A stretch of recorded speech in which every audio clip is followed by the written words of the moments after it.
તો ફરી મિત્રો આજે આપણે આવી ગયા એક નવો વ્લોગ લઈને। તો મિત્રો આ મંદિર છે તેમનું નામ છે રામેશ્વર મહાદેવ મંદિર। આ રસ્તો મિત્રો રામેશ્વર મહાદેવ તરફ જવાનો રસ્તો છે। તો ચાલો આપણે પણ મંદિરે જઈએ અને ભગવાન શિવના દર્શન કરીએ। તો આપણે પણ રસ્તાની મોજ માનતા માનતા મિત્રો પહોંચી ગયા મંદિરે। તો ચાલો આપણે અંદર જઈએ અને ભગવાનના દર્શન કરીએ। આ મિત્રો બહારથી કંઈક આવો નજારો છે મંદિરનો।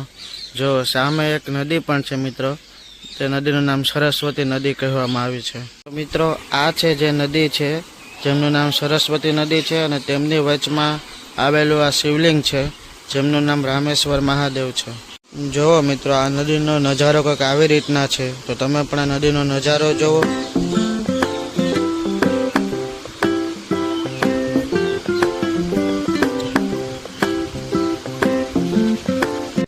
આ મિત્રો મંદિરનું મેઇન દ્વાર છે અને અહીંયા મિત્રો જો કેવા પક્ષીઓ ને બધા દાણા ખાઈ રહ્યા છે। તમે પણ નજારો જુઓ।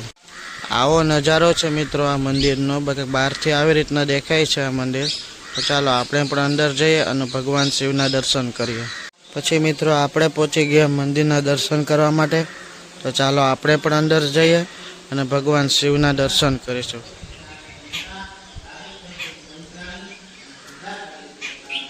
આવી રીતના મિત્રો અંદરનો નજારો છે। ત્યારબાદ મિત્રો આપણે આવી ગયા એક મંદિરની પાછળ આવેલું એક બાપુનું સમાધિ છે। તો ત્યાં પણ આપણે દર્શન કરવા આવી ગયા। તો મિત્રો આ છે તે બાપુની સમાધિ છે। ચાલો આપણે બાપુની સમાધિના પણ દર્શન કરીએ અને બાપુના પણ દર્શન કરીશું। આ મિત્રો બાપુનું મંદિર છે, કંઈક આવી રીતના મંદિર છે, તમે પણ જુઓ। ત્યારબાદ મિત્રો આપણે નજારો જોવા માટે ઉપર આવી ગયા અને મિત્રો ઉપરથી કંઈક મંદિરનો આવો કંઈક નજારો જોવા મળે છે। જો આ નજારો જો કેવો મસ્ત નજારો છે મિત્રો।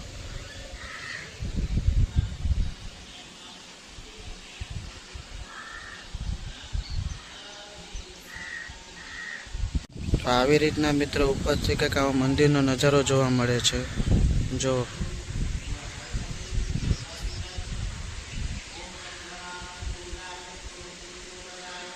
તો મિત્રો આજે આપણે આજના બ્લોગમાં બસ આટલું જ જોઈશું।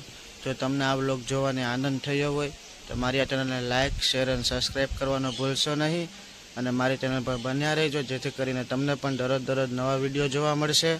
ચાલો મિત્રો આપણે ફરી એક નવા બ્લોગમાં મળીશું। તો મિત્રો જય શ્રી રામ, હર હર મહાદેવ।